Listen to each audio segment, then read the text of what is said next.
Assalamualaikum warahmatullahi wabarakatuh. Segala puji bagi Allah Subhanahu wa taala, Rabb semesta alam yang menguasai waktu dan kejadian.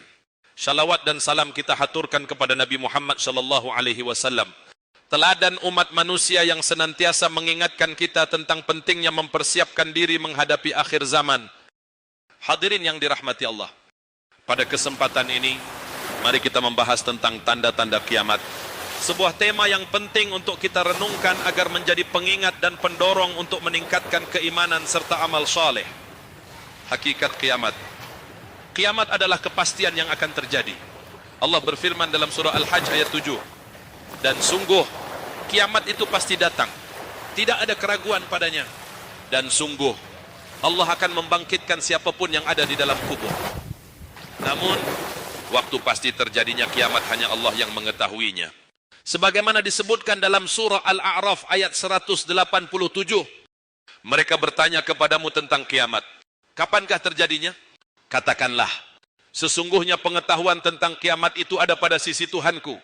Tidak ada seorang pun yang dapat menjelaskan waktu kedatangannya selain Dia. Tanda-tanda kiamat. Dalam Islam, tanda-tanda kiamat dibagi menjadi dua. Tanda-tanda kecil, asy-syughra, dan tanda-tanda besar, al-kubra. Tanda-tanda kecil kiamat.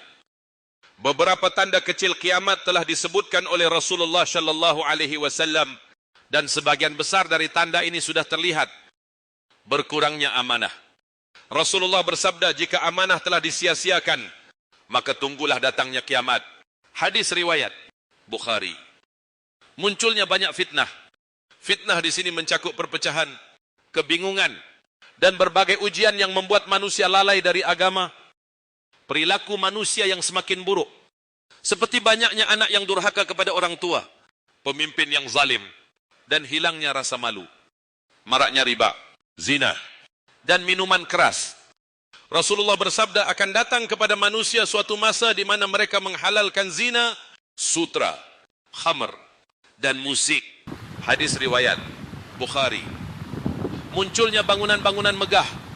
Rasulullah bersabda bahwa salah satu tanda kiamat adalah ketika orang-orang miskin berlomba-lomba membangun gedung-gedung tinggi. Hadis riwayat Muslim. Tanda-tanda besar kiamat. Adapun tanda-tanda besar kiamat adalah peristiwa luar biasa yang akan terjadi menjelang hari akhir. Munculnya Dajjal. Dajjal adalah sosok yang membawa fitnah besar, mengaku sebagai Tuhan, dan menyesatkan banyak orang. Rasulullah memerintahkan kita untuk selalu membaca doa perlindungan dari fitnah Dajjal. Turunnya Nabi Isa alaihissalam. Nabi Isa akan turun ke bumi untuk membunuh Dajjal dan menegakkan kembali keadilan. Munculnya Ya'juj dan Ma'juj. Dua bangsa ini akan keluar dari tempat persembunyiannya dan membuat kerusakan besar di bumi. 3 gempa besar. Gempa besar akan terjadi di timur, barat, dan jazirah Arab. Munculnya matahari dari barat. Ini adalah tanda bahwa pintu taubat telah ditutup. Asap besar ad-dukhan. Asap ini akan menyelimuti bumi dan membawa penderitaan besar bagi manusia. Binatang besar, dabbah. Binatang ini akan muncul sebagai peringatan kepada manusia yang sudah ingkar kepada Allah. Persiapan menghadapi kiamat. Hadirin yang dirahmati Allah. Meskipun kiamat adalah sebuah kepastian, tugas kita bukanlah menghitung kapan waktunya, melainkan mempersiapkan diri.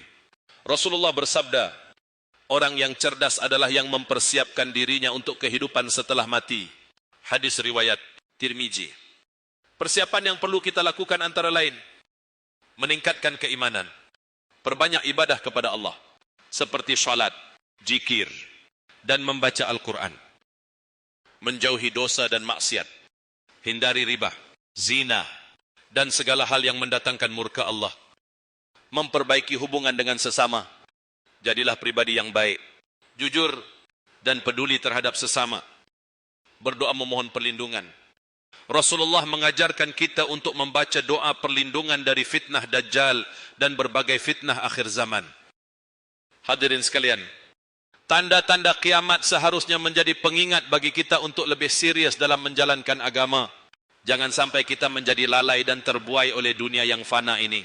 Semoga Allah memudahkan kita untuk menjadi hambanya yang istiqamah hingga akhir hayat. Wassalamualaikum warahmatullahi wabarakatuh.